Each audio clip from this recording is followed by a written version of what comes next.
never stop at one. I'll take you all on. At least I'll have the satisfaction of destroying you, Optimus Prime. You can't remember my name. The weak shall perish? Do not believe everything you read.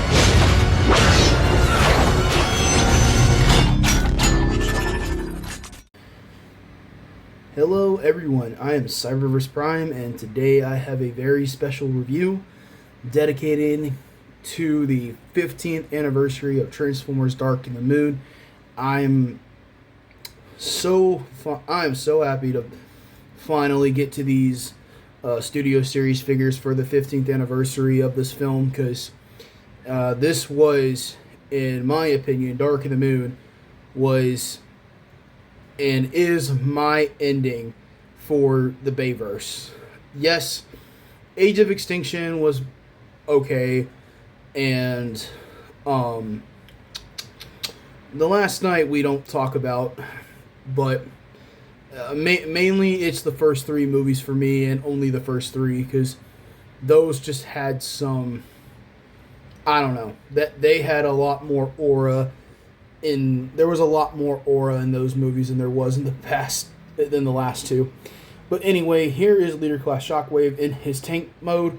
Now, if you see some differences, that's because I have the DNA kit applied to him. I did not like the rubber blade or gun. I didn't care for it because there is a lot of rubber on this figure, and I just didn't care for his hand. There was just a lot of stuff on this figure that I did not appreciate when it first came out. This is not the re-release. This is the original release from 2020. This is the original release. Now, here is the parachute dude. And it's a mess. It's a string mess. I'll give it that. But this is still a pretty cool piece to have. You know, I just think this is cool to have. You can place it on your Shockwave and recreate the scene where, you know, the guy's coming on him and, you know, killing him basically. So that's one of his accessories slash, you know, throw-ins, I guess. I'll put him off to the side. Then you get two itty bitty versions of Wheelie and Brains. So you have Wheelie and Brains here, which these are just little PVC plastic figurines. They just stand there and do nothing. And they're okay, I guess, at best. But, I don't know. They're just little neat throw-ins, I suppose. But the fact that Wheeling and Brains are here is just something really cool. So, yeah, we have our first two Dark of the Moon Autobots with a Decepticon. Which makes sense, I guess, because, you know, oh man, Shockwave's coming. I guess we better get going. Yep, so Wheelie and Brains. Cool little dudes just to have with your Autobots later on. I hope you guys enjoyed the picture that I posted the other day with, or a few days ago at the time of this recording, of all the Dark Moon Autobots transformed into their vehicle modes. By the way, the Q&A is canceled. Nobody is submitting questions, and it irks my nerves a little bit when I do posts and I do like a poll or whatever. People are saying, yeah, you should do the Q&A as a recording or a live stream, and then when I announce it, and then only two people want to only two people want to comment me questions. So I'm giving up on it. So I'll just put the Blockies figures together off screen and not during a Q&A, because for whatever the reason, nobody wants to submit me questions. But if you guys still want it to happen, I guess you can submit them here or go through my posts on YouTube if you want to submit them at all. I don't know. I just wish that maybe some of you aren't getting notifications or something. This is all new to me, so I don't know. If you want, you can submit your questions here or in my next video, whatever. Yeah, it is what it is. But anyway, so enough talk about that. Here is Shockwave in his tank mode. He is a slight retool of the Revenge of the Fallen Megatron, which is okay.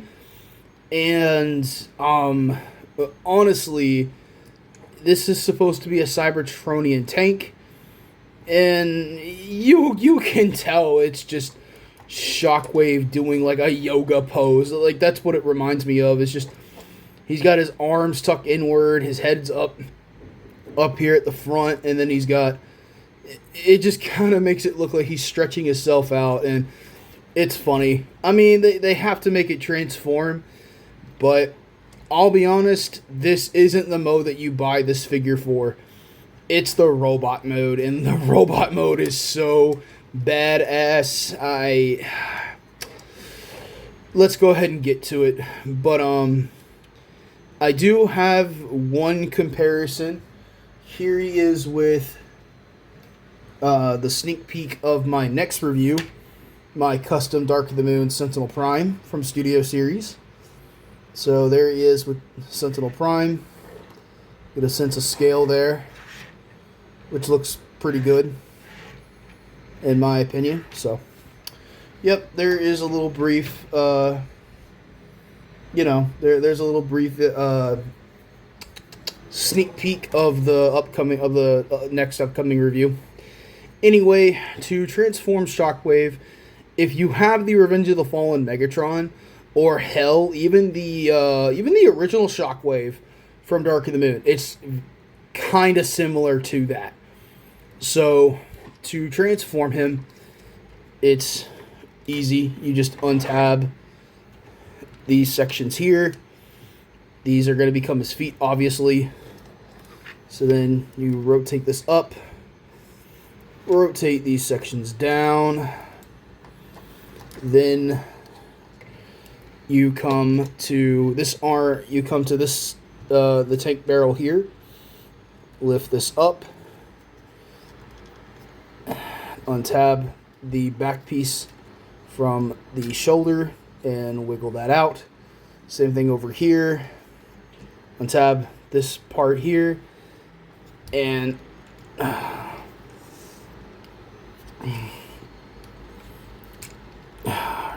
rotate it out just like that. Fold down the head here. You want to take this section here. Okay. You want to take this whole section here. Oh crap. Well, I gotta go grab that, so give me a second. Okay, just leave this off to the side to prevent that.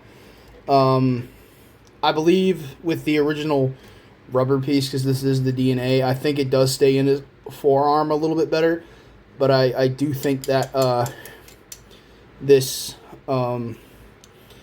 just remove this, even if you have the original and not the DNA kit. Okay, so here's a little bit tricky. I tuck the hose underneath his hip and I just leave it the way it is. So what you want to do is just kind of pinch this out a little bit, and there you go. The hose is loose, or the bullet thing is loose. Okay. Now what you want to do is take this whole section here and lift it up. It's on a double hinge, so you're going to fold this hinge up like that. Get his arms out of the way and collapse it just like that. Tab in the shoulders, and you pretty much have Shockwave's upper torso pretty much ready. Go ahead and fold out the hand. If you have the DNA kit, the hand should already be folded out. 'Cause I don't think, no, the fingers don't move and the wrist doesn't move on the original piece. So just be mindful of that. Then, just like Revenge of the Fallen Megatron, go ahead and collapse the hips into his pelvis area. Collapse it just like that. Come on. It can take some doing. There we go. Then come to the feet here. Fold this. Basically, you just kind of shift the feet down.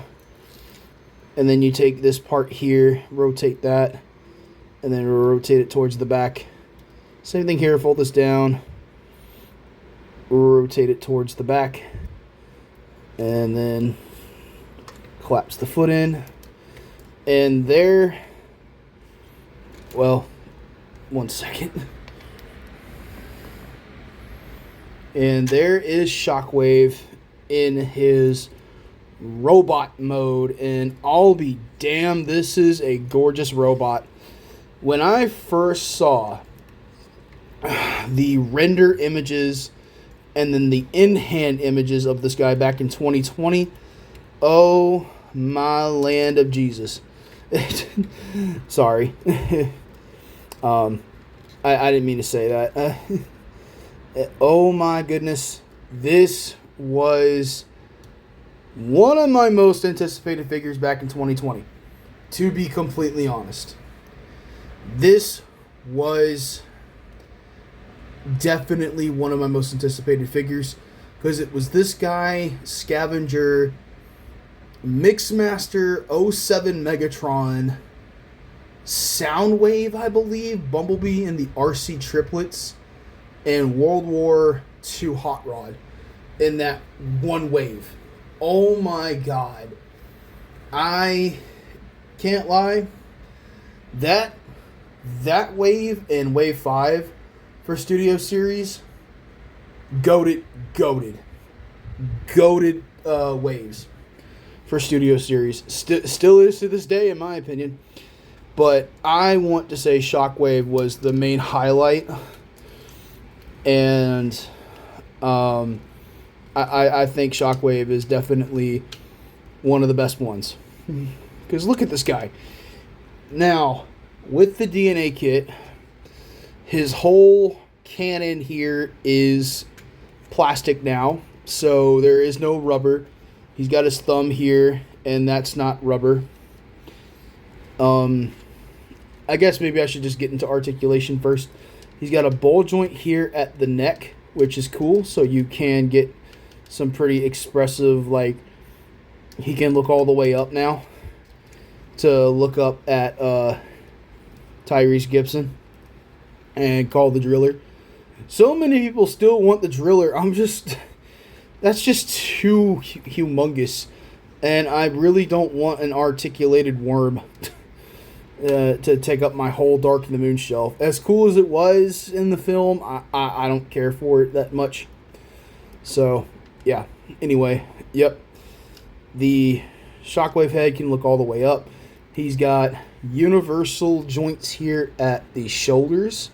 So he's got a hinge here to go up and down. It can do 360 if you disconnect the hose from one of the ports. He's got a bicep swivel and a single jointed elbow. And then nothing at the wrist because there is no wrist. But all he has is a laser cannon, which is cool. And this is the upgraded part. On this arm, same thing. Universal joints here at the shoulder. He's got a bicep. Well, he's got a elbow bicep, single jointed elbow. He's got a wrist swivel, and then since this is the DNA kit, the thumb hinges up and down, and all three fingers are individually articulated, which is cool. Hips, universal.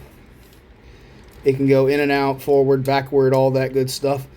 Thigh swivel, single jointed knee, which is pretty damn cool. And then the feet, since they're on double hinges due to transformation, you can get them into some really cool poses. Oh, and he does have ankle tilt. I forgot about that. I thought he didn't have it, but no, he does have ankle tilt, which is cool. So Shockwave can get into some pretty dynamic poses with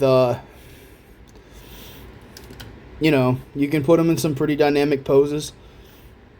Maybe you can do some concept art poses and stuff like that. This is such a cool figure, and I'm so glad he got a re-release last year, because this is a good figure, a damn good one, just in time for the 15th anniversary too. Now the blade has different.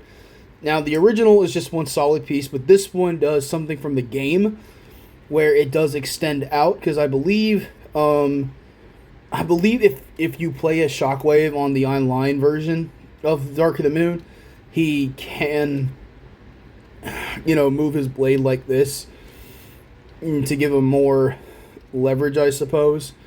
And you can either put it here on the side, and there's another port here where it can be underslung, I believe, like in the movie and in the game. So you can have it the toy version where it's on the side, or you because this is a reference to the OG toy, and this is more movie accurate where it's underslung. So yeah, I kind of display him like this with the underslung blade, a fist.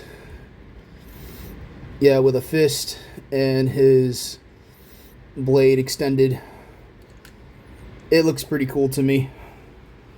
So yeah, that is Shockwave. No robot mode size comparison, sadly, but yeah. This to me is still one of the best Studio Series figures from the Bayverse.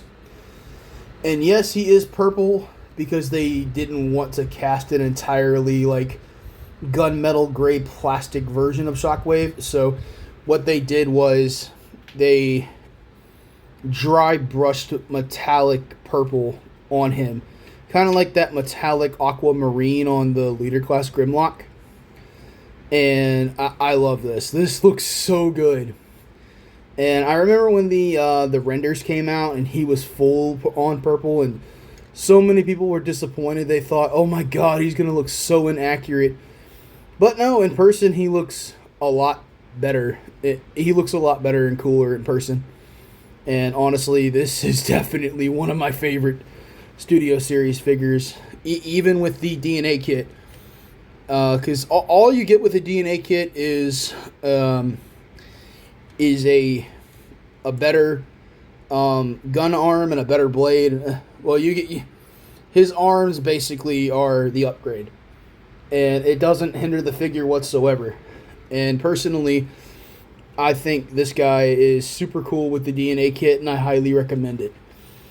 So, in terms of what can you do with the accessories that he comes with, well, since he doesn't have any blast effects and he doesn't really come with that many accessories because he didn't really do anything in the movie, you can recreate his death scene somewhat if you kind of just plop it on there, because Shockwave dies by parachutes in this film.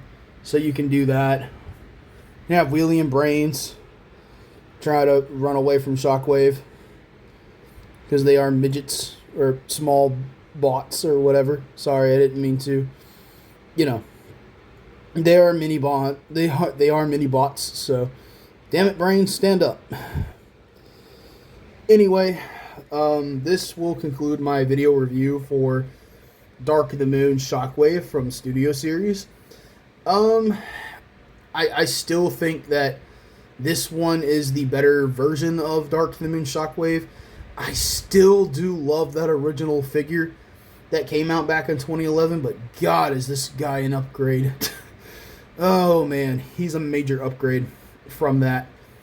But anyway, yep, there is Shockwave with all of his accessories.